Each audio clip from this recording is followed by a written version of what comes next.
What is up, fight fans? Today, we're keeping it simple. No long intro, no extra talk. We're getting straight to the point. But before we start, I just want to say thank you to each and every one of you. Seriously, we're only a few hundred subscribers away from 100,000.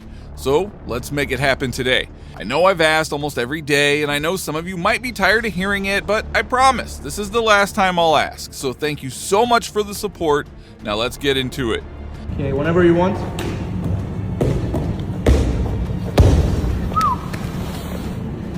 Arman Tsarukyan has made a surprising offer to Ilia Topuria, and one that is hard to ignore. After news broke that Topuria put his Madrid house up for sale for $3.5 million, Arman publicly said that he is ready to buy the property, but only under one condition. Tsarukyan wrote that he would purchase the house only if Ilia agrees to fight him next. The house is located in one of Madrid's most exclusive areas and includes a private gym, spa, 24/7 security, and a 6-car garage. The offer immediately caused a massive reaction online, with many fans strongly criticizing Arman for it. Fans started writing things like, "Bro is flexing his dad's money," "Ilia rich by himself," "Arman is a daddy boy relying on daddy money," "Not even the money he earned from his fights or his own struggle," "Flexing the money of his father," "Crazy," "With daddy's mafia money?" Others joke, "Imagine paying $3.5 million to get knocked out on national television. That shit would be so funny, them two headlining UFC Miami would be even more funny." Another fan admitted, "Honestly, this is a fair deal and Arman's actual best chance at a title." But the real question is how serious Arman actually was. Did he truly mean buying the house, or was it simply trash talk? One thing is clear, Tsarukyan is willing to take extreme steps for a title shot. He's even ready to drop down to 145 pounds if needed. Tsarukyan has said that he is done waiting for a lightweight title opportunity. In an interview with Ariel Helwani, he explained that he is ready to move down to the featherweight division and fight for the belt if the UFC does not give him a title fight against Justin Gaethje or Ilia Topuria. According to Arman, he and his team ran all the numbers and believe making 145 pounds is possible without risking his health.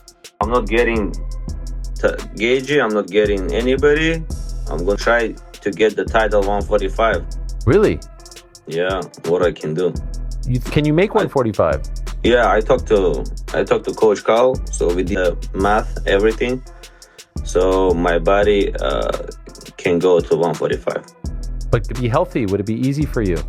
It's not easy, but it's we can make it happen. We need if it's fight in June, if we're gonna know like in 2-3 weeks that we are fighting in 145, we will make it happen. Because I walk around not big, so I'm like 177, 175 right now. If I like starting eat clean, do more cardio, I'm gonna be 165, 166, and then from there, like, I can go down. Tsarukyan also didn't hold back when talking about Paddy Pimblett's loss at UFC 324. He openly said that he enjoyed every moment when Justin Gaethje was landing shots on Paddy, and added that Pimblett never deserved to be at that level.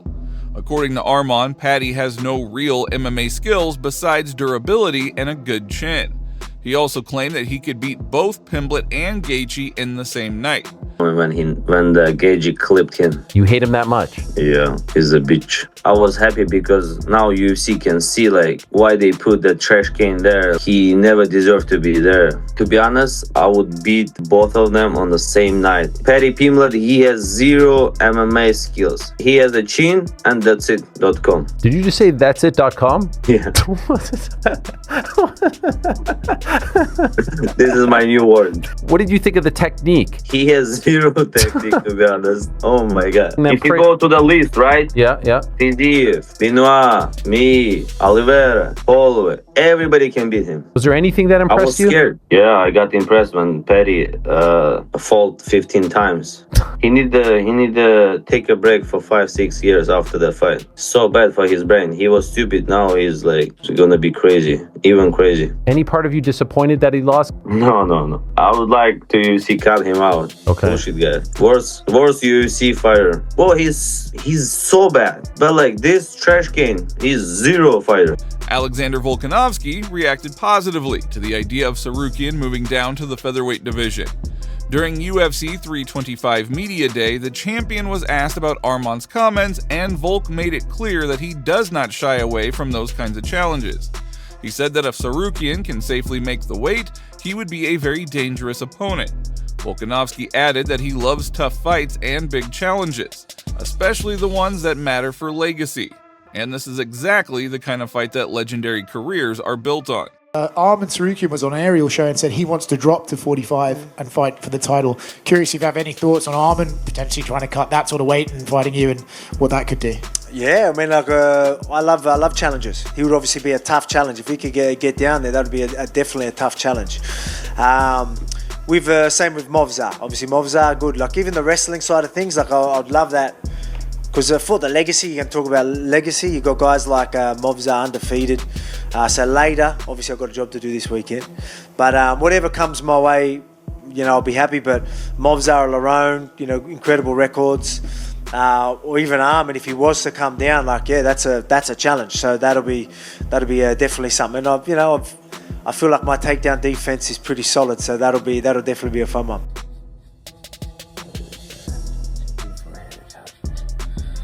Five-week haircuts. What do you reckon, Anthony? All good? Mate. Not a bad view out there, huh? Sensational view out there. That was good. Oh yeah, look at that. That was a very good. I got his knee. It's not bad. I got his knee. The timing of it was good, just not high. It was a two-touch. Paddy Pimblett finally broke his silence after the loss and posted a long message on social media. But what shocked fans even more was how his face looked just days after the fight with Justin Gaethje. Paddy thanked the fans and promised to come back stronger. He wrote that he had no excuses, that the better man won that night, and congratulated Gaethje, calling it an honor to share the octagon with a legend. He even said that he still believes winning UFC gold is his destiny. But after Gaethje clearly showed the difference in levels, it felt like everything would finally fall into place, and yet something strange happened. Pimblett somehow walked away from the fight as almost a fan favorite, starting with Dana White, who admired how durable Paddy's chin is, and ending with Joe Rogan, who also praised it and specifically highlighted Paddy's jaw. Rogan even suggested that scientists should study Paddy Pimblett's chin. So what exactly are we praising Paddy for? For standing in front of Gaethje with no setups and getting dropped? For not using grappling, which on paper was his best path to win? If that is the case, then we should also praise Belal Muhammad for choosing to strike with Jack Della Maddalena, even though Belal was heavily criticized for his terrible game plan. Now yes, Paddy makes entertaining fights, but praising someone just for surviving and not getting finished is kinda strange. There are plenty of durable fighters in the UFC who can absorb a lot of damage. Yes, Paddy knows how to put on entertaining fights, but praising him simply because he doesn't lose is strange. It would be more honest to say that Pimblett completely wasted the opportunity that he was given. He just took it and threw it in the trash. Are we supposed to praise him for that too? For how talented he was at ruining everything? So really, there's nothing to praise Paddy Pimblett for here. But what do you guys think? Let me know down in the comments. Dan Hooker did not hold back when reacting to Paddy Pimblett's loss. He called Paddy's performance dog and said that trash talk is the only thing Pimblett brings to the table. Hooker also alleged that Conor McGregor once went to Paddy's house to confront him, but Pimblett refused to come outside. According to Hooker, that moment tells you everything you need to know about Paddy. Like this guy talks and then he gets caught on and he just turns into victim. He goes into victim mode straight away. Is that common knowledge that Conor, he talked about Conor McGregor and then Conor McGregor drove around to his house? He drove around to his house and he sat outside in his car calling the bloke, and Paddy refused to come outside. That tells you all you need to know about a guy. Demetrious Johnson believes that Paddy Pimblett made a critical mistake against Justin Gaethje. In a breakdown on his YouTube channel, DJ said Paddy failed to use his grappling, which could have completely changed the fight. Instead, Pimblett chose to stand and trade with Gaethje, which Johnson believes cost him both the fight and the interim title. I'll say it again, the only thing that was missing from Paddy Pimblett's game was just the grappling. Like, Paddy Pimblett does this king of the mat where he invites people to his gym and they just grapple, and he just lost, but he's been beating people left and right. I'm not saying Justin Gaethje doesn't have any grappling, right? I don't want anybody to get offended that I don't think Justin Gaethje has any grappling. He tends not to use it. The path to victory against Justin Gaethje, the least resistance, is going to get him on the ground and submit him. But Paddy Pimblett didn't use any of that. He decided to stand with them, and he just didn't get the job done. So, but imagine if Paddy Pimblett did this in the first round. Pop, boom, explodes underneath. I just felt it would have been a different fight. I felt he just didn't use all his tools in his tool set. Where Justin Gaethje, I don't want to say he does, but when I just looked at his record from 2012, he hasn't submitted anybody. So this is the way he fights. You have to have no ego and look at like, hey, where is this guy strong? Right? I'm gonna look where he's strong. As the fight plays out, my corner needs to tell me, okay, dude, you're not winning the stand-up. You're hitting him, but he's eating it, and he's more dangerous. He's gonna get to where he needs to hurt you. We gotta switch it up. And I think if he would have did this early in the fight, I think we'd be talking about something different right now. It looks like Conor McGregor is taking his return more seriously than ever. McGregor has been pushing hard for a fight at the UFC White House event, and he added fuel to the hype by releasing new training footage. In the video, Conor is seen dropping sparring partners and saying he is 100% locked in. He repeatedly stressed that this camp feels different from the last one. According to McGregor, this is not a 90% version of himself. This is a full 100% Conor McGregor. This camp is some hell of a camp, but it's one hell of a camp. And I get seriously fucking way better this camp. Camp 100%. This is, yeah? We're going in here 100%. I'm going into this fight 100% Conor McGregor, not 92. 100% Conor McGregor. So it has to be really meticulous. We were right there with the last one. As a unit, we do it. Let's go, let's go.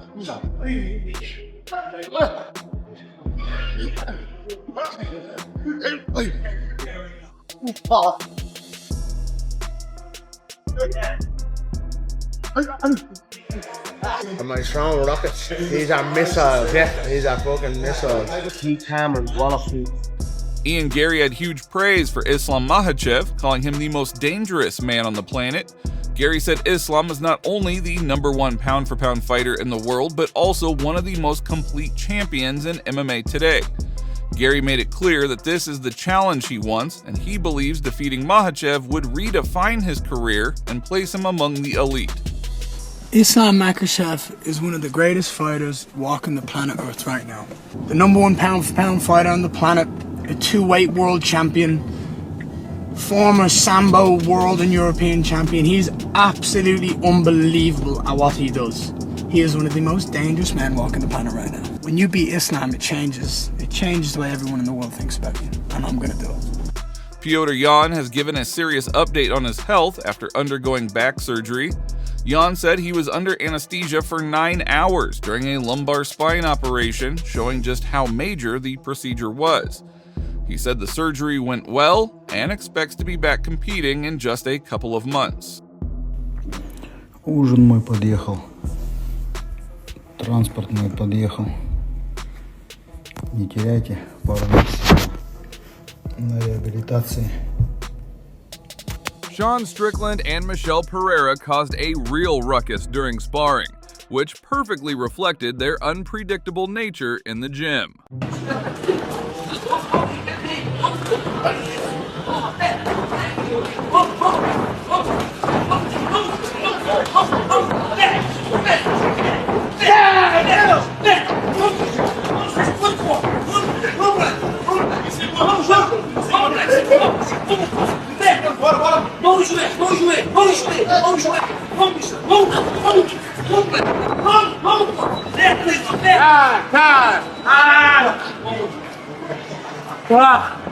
That's got me out to turn in there.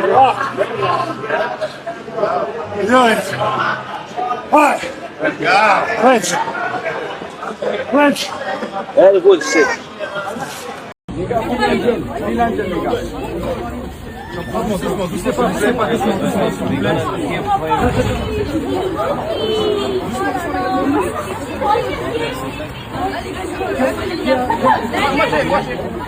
That is all for today, but if you liked the video, hit that like button and don't forget to subscribe. We appreciate you all.